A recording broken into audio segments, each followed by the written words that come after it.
Natural gas leaks are more than just a nuisance. They're a costly challenge for utilities everywhere. In this episode of From the Dock, Jason Garland and Therese Reinhard dive into the world of leak detection, exploring why it's critical and how EGW's cutting-edge products and services are making a difference. From pinpoint accuracy to game-changing technology, we're helping customers detect leaks faster and smarter. So, Jason, in the natural gas distribution industry, we're seeing a trend of outsourcing leak survey more and more. And EGW has got into leak survey in the last couple of years. We try to spend a lot of time with each operator and get to know their system, get to know all their pain points and things that they're dealing with. They may have issues with their integrity management program and certain things that have to be addressed, and so we want to make sure and build that relationship with them and really get to know each operator, because everyone has a little different issues that need to be addressed. Right. And so with the leak survey side of it, one of the other things that is exciting is that some of the add-on services that you can do while you're out there doing a leak survey. For sure. You've got a lot of companies that are transitioning over to the automatic reading of meters, and that kind of takes the personnel that we're going out on a monthly basis to see these meters, to be able to talk about the condition of them or document the condition of them, and now they're not out there like they used to be. So one of the things that our technicians have the capability of doing while they're out there is not just doing the leak survey, but checking for atmospheric corrosions on the meters, checking to see the condition, any kind of AOCs that they can document while they're out there as well. So, whenever you're doing any kind of leak surveys, be it a contract service or doing it internally, always look at the whole spectrum. What can you do while you're out there on this meter? Because you're just not there as many times. Many companies aren't there like they used to be on a monthly basis. Right. We've seen operators ask about GPS in their meters. It's really something when you're going to have somebody at every service on your system to gather different data points while you're out there. Yeah. So I think there's a lot of opportunity for to optimize what you're getting for your money. You have a leak survey going on, you can gather other data while the techs are out there in the field. It's always kind of intrigued me, but it's factual that there's just a lot of companies out there that maybe don't have the best inventory of what they have on their system. Very true. And so personnel have changed since originally things have put in, and documentation have changed, and so that kind of catch up is a good opportunity there as well. So that's a good call out. I agree. So Therese, as we're talking about leak surveys, obviously the training of the technicians, the skill set of the employees is very important, crucial. So tell me a little bit about how you train our techs and how do we get them up and ready to go for these jobs? For sure, good question. Generally speaking, we look for a couple of things. We want to have someone that's technically inclined, that likes to work outside, and maybe has some experience in the natural gas distribution industry. If they've worked for another company and they bring a little experience with them, that's great. However, we do have a robust classroom training that we put them through so that they can get the foundation of what is leak survey, how does gas react underground, what does it take to classify and pinpoint a leak, and also to respect natural gas as a chemical that is, that could be hazardous to people, the public, property, the environment. And so we want them to really understand what they're working with before they go out in the field. And then EGW sends our techs out in the field. We have minimum requirements for field experience before they can be put out on their own, and spend a lot of time side by side with a qualified technician. That's awesome.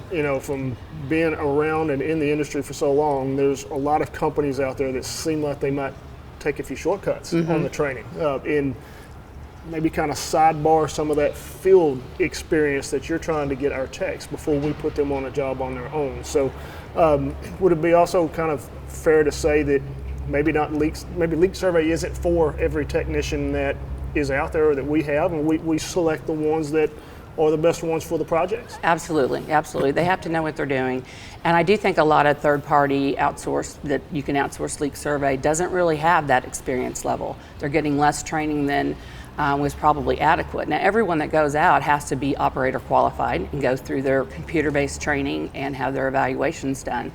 But being operator qualified alone doesn't give you all the knowledge you need to actually be a qualified leak survey tech. Yeah, that's right. I had a good dear friend in the industry, Larry Dotson, just passed away a couple weeks ago, but Larry's famous saying was always that OQ killed training. And there's a lot of truth in that statement. So you're not just focused on the operator qualification side of it, you're really making sure that they are trained and they are ready to go. Absolutely. So, Jason, what do you think EGW's approach is to leak survey versus other service providers out there providing the same service? Oh, that's a really good question. I would say that with us, our focus starts on the client relationship. It's very important, as you noted earlier in the conversation, that we always want to try to get to know the client a little bit. On the front end, it's very important that we understand their needs, we understand their system, and that way we can make sure that we are providing the correct technician for the project, the correct tools and the equipment as well. And when it comes back to that technician, it's also as important as if we can continue to provide that same technician day in, day out, throughout the project, year after year, even if at all possible, because these guys get a working knowledge of the system. They become part of that system, and so they become more efficient, more affordable, and they are more accurate with what they can do by having that longevity. So, kudos to your team, and would love for you to kind of talk about the ability that we've had to be able to keep and maintain technicians, because I think that's something that is unique in the industry in general, but specifically for leak surveys. We hear so many times that a client will say, XYZ company, whoever was doing it before, or even my own internal team, we have to put somebody new out there every time. And so it's almost like starting from fresh. I hear that a lot from operators. They get a different technician every day. They don't have that level of trust and that relationship with them. Yeah. If we have a large enough project, we may have to have multiple techs, but we try to always send the same ones, right, so that the operator gets to know them. Everything seems to run smoother when we're able to do that. The other thing that I think EGW offers that is not readily available sometimes, our OQ records are ready to go all the time. We are very careful to assure that we follow the operator's specific procedures. Every operator's O&M is different, so we want to make sure if they call out a certain CGI, we're going to use that instrumentation. We want to just make sure that we're meeting their documentation requirements. And speaking about documentation, as we've talked before, in this business, if you don't document it, it didn't happen. That's right. So we are very careful to work with that operator before we start their survey and see what kind of documentation they want and what's important to them. We can provide documentation that's compliant, but a lot of operators have their own forms and whatnot they want us to fill out. So we make sure and have those processes in place before we get started. Yeah, and I'm sure your team members have seen everything from paper documentation to electronic documentation to a hybrid in between. Absolutely, absolutely. Some want us to write everything down, and some of us just want us to push the GPS coordinates. So, yeah. Gotcha. As we wind up some of our leak survey projects, we always ask the customer to make sure that we have met their expectations and that they feel like that if there was a leak out there that our technicians found it and that it was a compliant survey. So do you remember some of the comments we've got over the years? Yeah, so we've got some great testimonials that we will continue to put on our website, from our customers and clients, but just to kind of emphasize some of them, the key points that stand out to me are under budget, on time, actually above the time, faster than what they had anticipated, highly experienced, very professional team members. These are all things that, again, we take great pride in being able to give a great service with a great technician as well. So to get that good feedback, at the end of the day, that's what it's about. I think so too. When we were talking about documentation, we've got several comments from clients that say, when it was all said and done, you gave me a packet that was exactly what I needed, that was clear and easy to read, and I could just pull it out at my next inspection. Yeah. So. Yeah, absolutely. Yeah. Absolutely. A lot of companies think that with leak surveys, it has to be all or nothing. They have to do it all internally themselves, or they have to contract out everything. And we are starting to see a growing trend of companies that are saying, you know what, we'll do it every, first and second year, but a third year we're going to hire somebody to come in and do kind of a sanity check to make sure that we're doing this correct. And so, we can come in and be that validation point for those companies that still want to do it themselves for the majority of the years. And it is a requirement. There is a federal requirement that leak surveys have to be completed, as you're aware of that.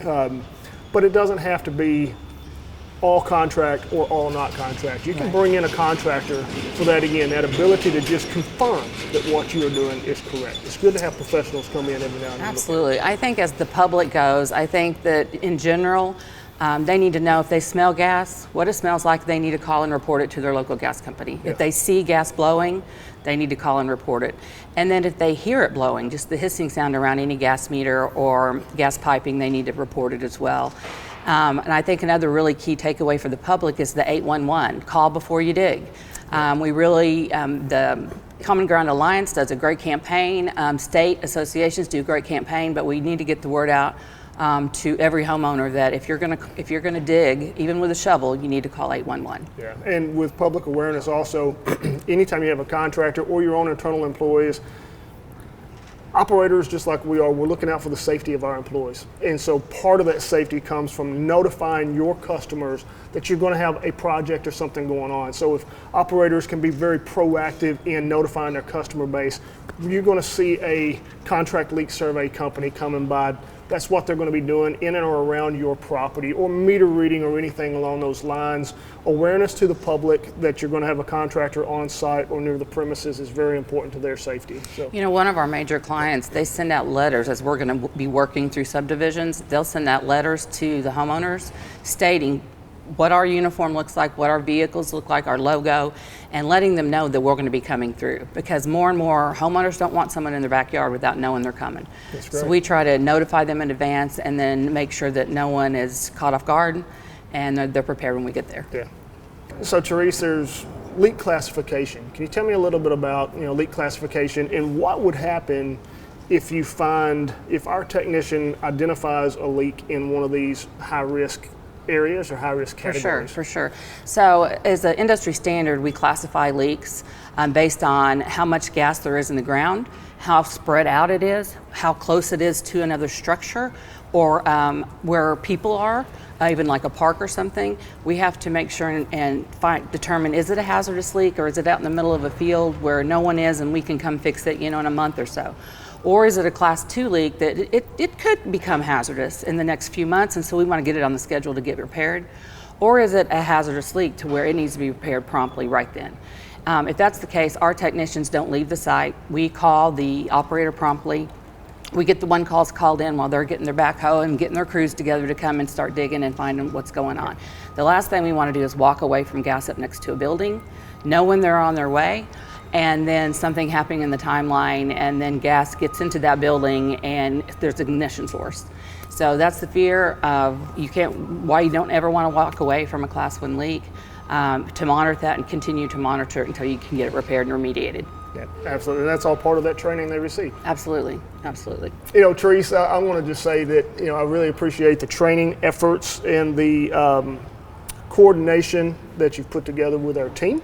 And allowed us to be a industry leader in leak survey services and really kind of getting our name out there as one of the ones on the forefront for safety for leak survey. And so it's kudos to your team, kudos to you and EGW in general. It makes my job much easier when I go out trying to sell services. If you believe in the service, it goes a long way. And I'm a firm believer in EGW and everything that your team has done. Thank you, Jason. Yes.